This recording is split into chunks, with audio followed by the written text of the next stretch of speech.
I think that the lowest hanging fruit and the absolutely bare minimum thing you should do is to not even have competitor comparison pages, but have competitor alternative pages. Can you give people maybe like a playbook on like, if you don't have anything, at least do this. You should at least have, your top 5 competitors, comparison pages for those. If not, like an index page that has like, snapshots of everything and all your competitors, like kind of give, I guess, a best practice maybe. I think that would be really helpful to like kind of get in any listener's mind that might be considering doing this.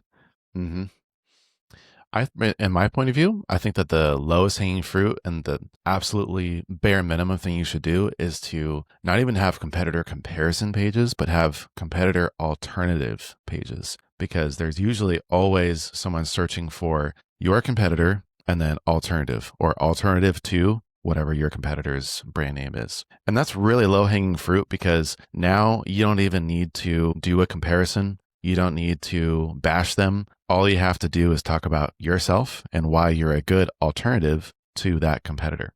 There's a couple of different formats here. We can have alternative to a competitor. We can have alternatives to your competitor. We can have you versus your competitor, and then even competitor versus competitor pages. So there's kind of those like the 4 big buckets, different formats that we see from these. I think that you versus competitor is also a really solid format. But the like strictly individual single alternative pages are a really, really easy starting point because that allows you to talk about your narrative and positioning in a really natural, organic way. It can talk about why people in generally are kind of disgruntled with that alternative, and then position yourself as a easy to use alternative with a special little offer or guarantee or easy way to get started, maybe even migrations, right? So very, very low hanging fruit. To answer your question about the quantity, do them all. Why not?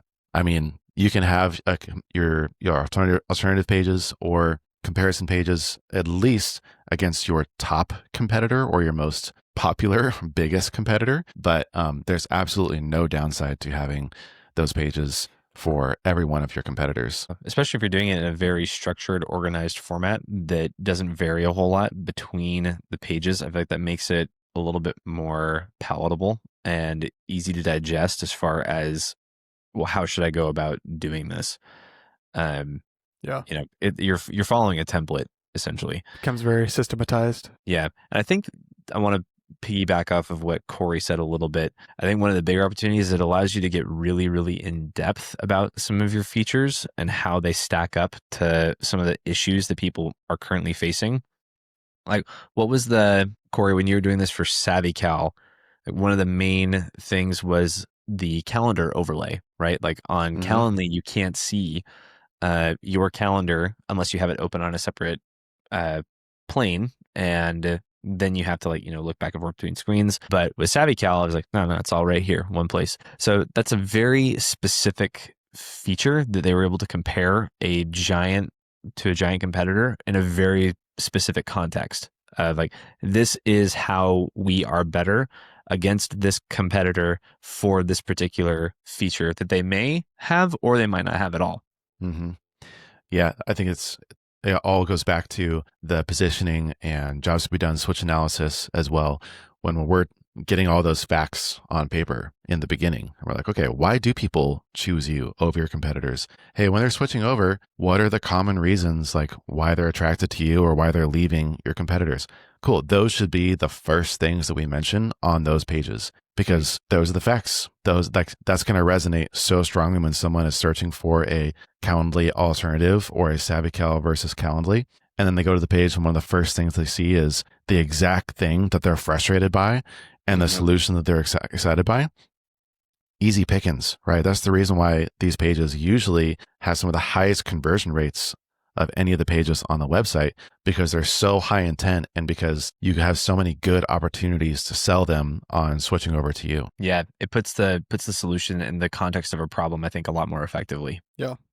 Can you maybe give some guidance on like not bashing, but like when is, what's too much, and like does it all like fit within the like, oh, well, this is kind of your messaging and your brand voice. You know, you don't want to go against that. But like, you know, there's been times when people have been positioned super hard against their competitors, almost in a very Mhm. vocal and outspoken way. That's really paid off quite largely for them. So I guess like if I'm about to build one, I'm like, how bad can I talk about the people that I want to, you know, take absorb their customers? That's what I really want to do, you know. Yeah. Well, customers are going to see through that, right? So I don't think there's any pressure to even bash your competitors, to try to make a bigger deal out of things than they really are. People really see through that, and they're kind of sensitive to that. So, in my experience, the best way to go about it is to be objective, to be honest about ways that they're better than you in certain areas, or just to even in general talk about your own shortcomings, or even just areas where you're kind of even. Maybe you're not better, but you're like, oh, just, feature parity here. And we both check the boxes in this area. But the main thing is specifically calling out common reasons why people are frustrated with one of your competitors. And you can even loop back to kind of what we call a voice of customer, exact phrases people use in online reviews or testimonials, or even when they're switching over to you and you ask them, why did you switch from this competitor, right? You can use and kind of clip those sayings and say, hey, these are the common reasons why people switch. We're not saying that they're bad. We're not saying they're a horrible product, so on and so forth.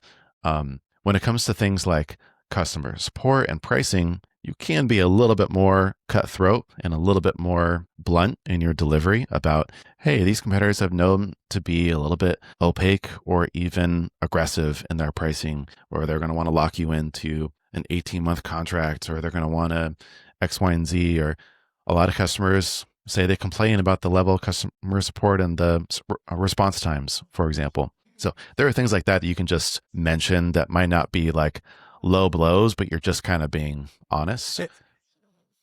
It seems like it all comes back to kind of the original point, which is controlling the narrative, which is, you know, Mhm. you might have a competitor that, you know, if you really apples to apples look at it, you're like, they beat us in a lot of things, but we're cheaper. So what needs to be mentioned first is like, save X amount of dollars switching from X product. Mhm. It's like that narrative, the main focus of the page is like, hey, we are an alternative to them and we will save you money by switching to us. And so that is the narrative that we're pushing. And if you're willing to talk about the negative things fairly openly of your competitors, you probably need to be fully willing to talk about the positives.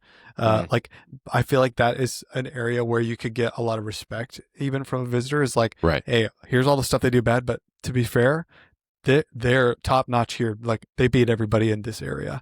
You know, like, Mhm. I think that is something that is perfectly fine to do. I Yeah. forget what it's called, but there is a psychological analysis or psychological term for that, where if you address the shortcomings in addition to a lot of the features, it makes it far more realistic. It's like if you go and buy a motorhome and they say, yeah, it's really, really cool. It's got all these neat features. It's expensive though. And then people are like, oh yeah, it makes sense. It's Mhm. expensive. Yeah, they're being honest. Yeah, the Yeah. main thing you want to avoid is just having a table that has a bunch of green check marks for all the things you're awesome at, and then a bunch of red X's for all the things that your competitors are not Yeah. awesome at, Yeah. in a way that's oversimplified and just feels like everything is a twisted narrative that makes it look favorable to you, even though it's obviously missing a lot of the story. Context. That's where people get frustrated. There is some design voodoo you can do there though, on those, particularly on those tables and with the side by side comparisons.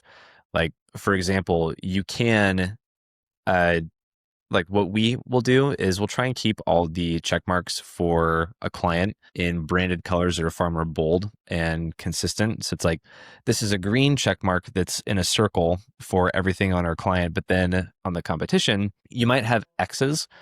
But we try not to make those red so much as just like plain, you know, like you almost want to make them, the checks and the X's, feel similar so that it's hard to even gauge what they do and do not have, but you're still being very transparent and objective. What you're doing is you're visually making it feel less appealing, or to compare to yours, like, well, this has green checks all the way through and this one is, you know, a little bit more difficult to read. Yeah.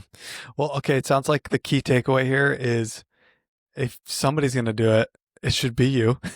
Like if someone's going to write a comparison page and your product's involved, you should be the one writing it if possible.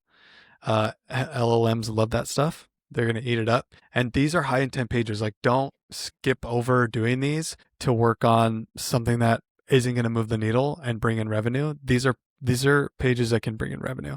Am I summarizing well? Yeah. Yeah. Yeah. One other like kind of a parting thought that's more high level is if you have good positioning and if we've done the hard work to figure that out, writing these pages is a piece of cake. And it even really helps to not bash competitors when your positioning is so specific and you can say, hey, for these use cases, we don't really focus on this. We're not great at it. Our competitor is though. So like if that's important to you, go with them because we don't care about those use cases. We don't care about you. for these segments, for these types of customers, for these budgets, we're not for you. Go with them, right? Go with the competitor. Sure. You want to spend $1 million and you care about X, Y, and Z use cases, have at it. If you care about A, B, and C, and your budget is this area, go with us, right? Having good positioning really simplifies this so you don't have to twist the narrative. You don't have to bash your competitors. You don't have to try to get super, super fancy with your word choice and your design stuff. And it can be straightforward and factual if you've done the hard work of positioning. And if you need help with positioning, go to conversionfactory.com. No, I'm just kidding. Well, I'm not kidding, but conversionfactory.gov. Sorry. Okay. Hey, well, I appreciate your guys' thoughts. Super interesting.